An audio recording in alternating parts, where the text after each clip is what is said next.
जाउछे जे बहुत दिन परे लगुचे जे प्रशासन किसी नाइन बहुत अव्यवस्था लोक मैंने अच्छन वर्षा दिने भी पीबार पानी अभाव होचे बोली सोशल मीडिया रे चलूला आपण मैंने देखी थे किसी दिन आगु किसी लोग भी आसिक विरोध करते जे नाई आमर पीबार पानी असुविधा होचे आउ रास्ता घाट तो देखुन आप नुआ फ्लाईओवर गोटे एवं आमर दुर्गापल्ली फ्लाईओवर है परे 3 थर 4 थर रिपेयरिंग कला परे भी केंदा दुरवस्था चलছে आउ इटा खाली गोटे नमूना है माने आमर दुर्गापल्ली फ्लाईओवर है कि ये इटा गोटे उदाहरण है सारा आमर संबलपुर महानगर निगम अंचल रे सबू जगार देखिए अव्यवस्था मुई भावुचे मुख्य कारण आमर जेन माने जेन महानगर इलेक्शन टा नाई हेबार पब्लिक रिप्रेजेंटेटिव नाइन 41टा वार्ड रे 41 लोग रही थे आउ से माने लोक मानकर सुविधा असुविधा के प्रशासन के पहुँचे थे जेनटा कि माने इटा अव्यवस्थाटा लगी रही है जेहेतु जनप्रतिनिधि नाइन लोक मानकर कथा कहवा किए लोक मानकर कथा उठावा किए आउ गला निर्वाचन रे आमर जेन 2024 निर्वाचन है लोकसभा विधानसभा से आमर राष्ट्रीय दल बीजेपी रो गोटे निर्वाचनी मुद्दा थिला जे आमे आसुन सारे महानगर इलेक्शन टा करमु किंतु काना है मुई तो सेतार उपरे नाई कहे किंतु वर्षे रु अधिका हो गला ना लोक माने बहुत अव्यवस्था रे अछन ई महानगर निगम संगे संगे लोक मानकर अवस्था केंदा सुधरीबा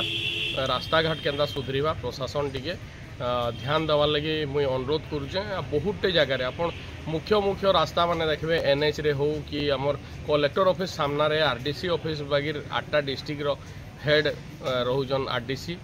तांकर ऑफिस सामना रे भी देखबे टिके वर्षा हो गले पानी जमी रोचे इटा माने गुटे खराब इंडिकेशन होचे लोक मानकर प्रति तो लोक माने निजर अवस्था कहा के जणाबे जदि आरडीसी कलेक्टर ऑफिस सामना रे पानी जमी कि रहबा तो निजर घर निजर रास्ता निजर ये विषय रे लोक माने कहा के जणाबे से लगी लोक मान को टिके विश्वास भी उठू जे प्रशासन ऊपर इटा के टिके जत्नवान हेबार लगे मुई अनुरोध करबे बहुत बहुत धन्यवाद। तो सब जिनस को तरतर हिसाब रे खाली काम कले होय ना सब प्लानिंग दरकार सबुठो मुख्य जिनस हला नॉन प्लानिंग होची कोन से जिनसर प्लानिंग नाही बा कोन से जिनसर विधि व्यवस्था रे काम होने खाली करंती बोली करी चली जंती पैचिंग करंती बोली करी चलिंती ड्रेनेज रो व्यवस्था नाही खाल खमार कोनोसी व्यवस्था नाही कोनोसी जिनसर सुविधा सुयोग नाही या सबुठो बड़ जिनस कथा भी सरकार तो चलो ना ये तो अमला चलाउछंती संबलपुर महानगर निगम डिक्लेयर होईची एठी कोठी सरकार अछंती पब्लिक रिप्रेजेंटेटिव केही तो नांती कहिबो किए मनमानी काम चली जे ताको विरोध के करूची विरोध करिवार दरकार लोक आसीबा दरकार काम ठीक ठाक जेते बेले हबो जेते बेले लोक काम करिवे लोकंको सरकार काम करिवे एबे किछि ठीक होउनी मो हिसाब रे रास्ता एते माने गाँ रो रास्ता ठू बहुत हीन हो गला 2 नंबर हैला टिके ये हैला आपनकर इलेक्ट्रिक जाउची इलेक्ट्रिक गले 2 घंटा 3 घंटा इलेक्ट्रिक ना रे बहुत जिनस हेबा कहा जाउची लोक धैर्य धरिजन किंतु ई जे वर्षा हैला गत लगन मासरे जे 15 दिन हमर वर्षा आइजे इथरे इलेक्ट्रिक रो भी मुखा खुल जाइए 2 नंबर है पानी एते आमर महानगर निगम है एते टंका खर्च है किंतु एबे आपण सब पानी गोलिया पानी देखा के पाई जंडिस लगी फेमस होता संबलपुर ये वर्षा दिने आज भी से भय लोकर लगी रोचे कि आप पीबार पानी टिकक आप देखले गाधेवा लगे इच्छा नहीं लगे यहाँ हूँ बर्तमान संबलपुर माने मुख खोलीदेला यहाँ कह जे काण अवस्था अच्छे भाषा बड़ कथा नुह बन्या हम भाषी तले अंचल पानी पीते आम आदौ विपद नुह बर्षार हम विपद कथा हो वर्षा पर सागे सागे आमको पीवा पानी अभाव होगा पाइप खराब होगा विद्युत नहीं काली लाइन नाला सका पानी आसी ना कौन हो सरकार विफलता नुह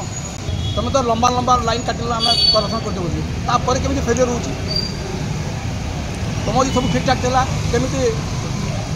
ट्रिटमेंट प्लांट ट्रांसफर पड़गला ये ठीक था केमी पड़गला से सर्च है केमी बहुत टेक्निक कष्ट होता सरकार उत्तर दे पार कहीं सरकार परिचालन मत त्रुटि रोचे करना सरकार तो विफलता रोचे सरकार तो नियंत्रण रोना विभाग कौन से विभिन्न जगह विभिन्न प्रकार एग्जाम रोचे सरकार ताको सजाड़ते आम आशा करूँ आम सरकार विरोध कहूँ आम सरकार दृष्टि को आणुचु ये भूल गुड़ाक सजाड़ी दियो सरकार अच्छ यहाँ वर्षे आज 4 वर्ष अच्छे